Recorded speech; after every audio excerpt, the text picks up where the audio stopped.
We had some much needed rainfall across southeast Minnesota. Northeast Iowa, most of it stayed dry. Mason City barely even saw a drop of rainfall this morning. And we had an estimated rainfall amounts upwards of about 1 to 3 inches through a pretty heavy swath of rainfall through portions of Olmsted and then into Fillmore County. Olmsted saw the brunt of the heavy rainfall this morning at about 7 a.m. We had a short wave that really intensified these thunderstorms. That's why we got such heavy rainfall. Some of those rainfall amounts today, we had some reports at northeast and northwest Rochester of upwards of about 3 inches of rain. Iota at 3 inches. Dover just under the 3-inch mark.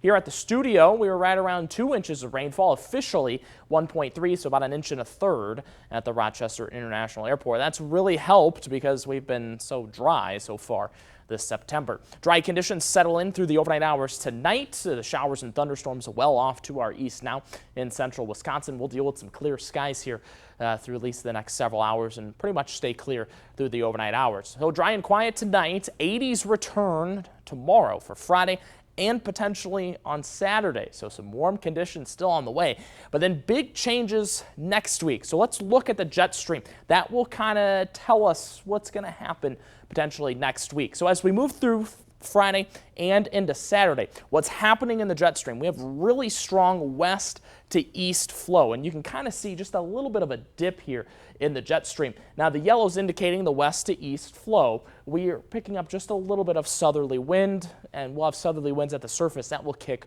our temperatures up. But watch what happens, because we start to see kind of this dip right here in the jet stream. Notice that blue indicating some northerly winds in the upper atmosphere. We'll watch as we move into Sunday, Monday, and then into Wednesday of next week. See all the blue here indicating those strong northerly winds. We have high pressure setting up to our north and northeast. That will force down the cold Canadian air, and that will potentially drop our high temperatures Wednesday, Thursday, Friday, and then even into next weekend into the mid to lower 50s. So all of a sudden we've been above average for the past several days, and for the next several days, Friday and Saturday. Next week, well below average, and then those overnight lows, we could potentially have our first frost, our widespread first frost, coming up next week. So currently outside, we don't have to worry about those cold temperatures. We're still in the 70s. We're at 71 degrees on our Lewis Nato live camera, and temperatures will be fairly mild tonight. Clear skies, and eventually we shift those winds back to a southerly breeze. Tomorrow morning, Future Track trying to pick up on a couple chances for some patchy fog, so be careful